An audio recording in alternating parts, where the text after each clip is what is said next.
Shalom, selamat pagi God Lovers. Mari kita memuji Tuhan untuk menyenangkan hati Tuhan.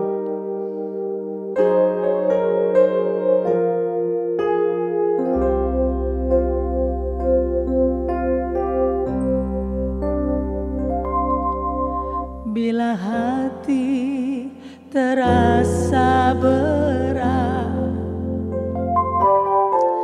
tak seorang pun mengerti bebanku, ku tanya Yesus,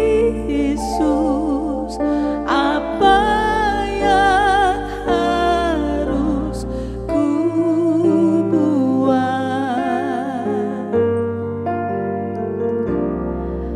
Dia berfirman, mari datanglah. Dia selalu peduli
Dia ampuniku dan bebaskanku. Dia ubah hidupku, barui hatiku. Sesuatu terjadi saat datang di altarnya.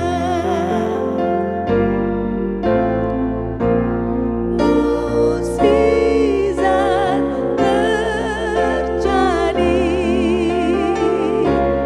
pemulihan terjadi saat datang di altarnya.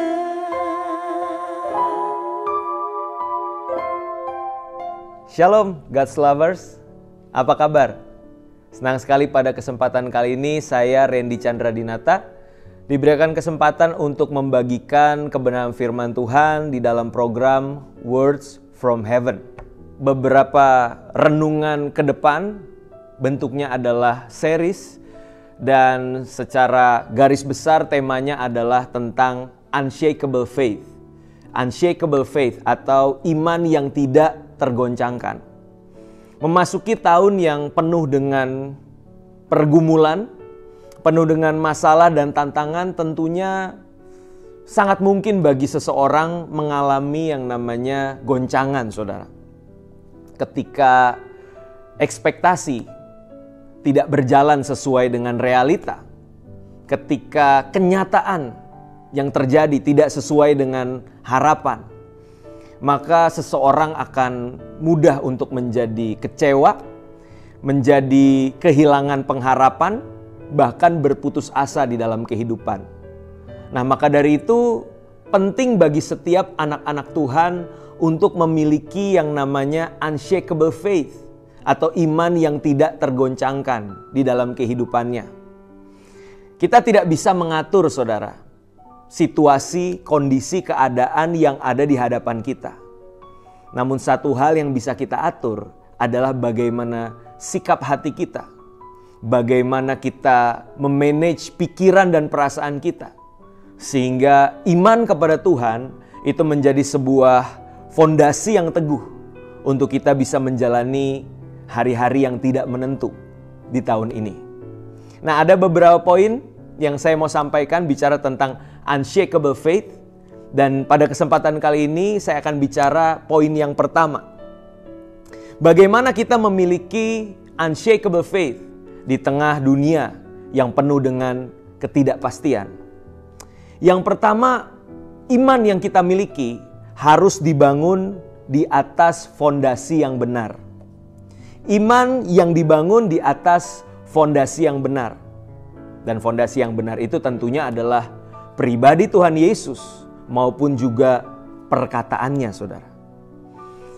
Yang jadi pertanyaan bagi setiap kita adalah, apa sih yang selama ini menjadi fondasi iman di dalam kehidupan kita? Mungkin ada beberapa dari antara kita yang terlahir dari keluarga Kristen, sehingga iman yang kita miliki adalah iman warisan atau iman keturunan. Saya terlahir dari keluarga Kristen, saudara. Dan di dalam perjalanan iman saya ada sebuah pengalaman supranatural, khususnya yang dialami oleh ayah saya. Di tahun 89, ayah saya divonis sakit kanker kelenjar getah bening. Dan hidupnya divonis tinggal 3 bulan lagi. Tentunya itu menjadi sebuah kabar yang mengagetkan bagi keluarga. Seperti ada petir di siang bolong. Semua tergoncang imannya saat itu. Dan pada saat itu ayah saya seorang Kristen KTP, saudara, yang gak pernah ibadah, gak pernah sungguh-sungguh kepada Tuhan. Nah, di dalam keputusasaannya datanglah kakak perempuannya bersama dengan seorang pendeta. Dan singkat cerita, pendeta itu mendoakan ayah saya dan mujizat terjadi. Ayah saya sembuh total, tidak ada sel kanker satupun yang ditemukan di tubuhnya setelah 1 atau 2 kali kemoterapi. Dan puji Tuhan sampai hari ini ayah saya masih ada dalam keadaan yang sehat. Nah, tentunya sebuah benih iman yang ditaburkan di hati saya. Dan itu membuat saya di dalam perjalanan iman walaupun punya banyak pergumulan di masa remaja, pemuda. Tapi itu sama sekali tidak menggoyahkan iman saya kepada Tuhan Yesus. Karena ada pengalaman iman yang saya dapatkan dari kesaksian ayah saya. Namun iman yang bergantung kepada pemberian dari orang tua atau iman berdasarkan keturunan itu bukanlah sesuatu yang firm, sesuatu yang teguh di dalam diri kita. Harus ada perjumpaan secara pribadi dengan Tuhan di dalam kehidupan kita. Dan itu saya alami di usia saya yang ke-21 tahun. Saya baru sadar kalau tanpa iman pribadi maka goncangan kehidupan itu bisa saja membuat saya berpaling daripada Tuhan. Dan tentunya saudara, berbagai macam hal lain yang mungkin kita alami di dalam kehidupan. Dan selama iman kita tidak dibangun di atas fondasi yang benar, maka dengan mudahnya kita akan terbawa oleh arus dunia ini. Nah, maka dari itu fondasi iman yang benar haruslah dibangun di atas dasar pribadi Yesus dan perkataannya. Roma pasalnya yang ke-10 ayat 17 berkata, iman timbul dari pendengaran dan pendengaran akan firman Kristus. Firman Kristus bicara tentang apa yang Yesus perkatakan yang tercatat di dalam Alkitab. Dan juga apa yang Alkitab katakan mengenai siapa Yesus Kristus. Ketika kita mengenal Yesus secara benar melalui kebenaran firman Tuhan, maka saya percaya kehidupan kita akan dibangun di atas dasar iman yang teguh. Nah, pertanyaannya sekarang saudara, waktu kita membaca dan merenungkan firman Tuhan, apa sih yang kita cari? Beberapa dari kita menganggap firman Tuhan ini tak ubahnya seperti buku yang berisi kata-kata bijak, atau kata-kata yang bisa menghibur di kala hati kita susah. Kalau lagi nggak susah, kita cenderung melupakan firman Tuhan. Tapi waktu kita susah, Alkitab dalam posisi tertutup, lalu kita bilang sama Tuhan, Tuhan, bicara sama saya. Maka kita akan buka satu ayat dan kita berharap ayat itu adalah perkataan Tuhan bagi kita. Mungkin di waktu tertentu itu bisa saja terjadi, saudara. Tapi apakah cara membaca Alkitab kita harus selalu seperti itu? Jangan sampai waktu kita buka ayat yang keluar tulisannya bertobatlah sebab kerajaan Allah sudah dekat. Tentunya itu menyadarkan kita bahwa cara membaca Alkitab yang demikian tidaklah tepat. Saya mengajak saudara semua untuk membaca Alkitab secara menyeluruh, dengan kerinduan untuk mengenal pribadi Yesus dan juga apa yang Dia perkatakan di dalam firman Tuhan. Maka dari situ saya percaya saudara, yang terbangun dalam diri kita adalah fondasi iman yang benar dan kuat. Sehingga bukan berdasarkan warisan orang tua saja, bukan apa kata pendeta atau kata mentor rohani kita, tapi benar-benar dari apa kata Yesus sendiri. Iman kita terbangun di dalamnya. Mari kita berdoa. Bapa dalam surga, kami sungguh mengucap syukur Tuhan untuk firman yang boleh kami dengar pada kesempatan kali ini di Words from Heaven. Biarlah Tuhan, benih yang telah ditaburkan ini boleh tertanam dalam hati kami. Sehingga perkataan Yesus, pribadi Yesus, itulah yang menjadi fondasi iman kami. Sehingga ketika badai kehidupan datang di hidup kami, kami tidak menjadi lemah.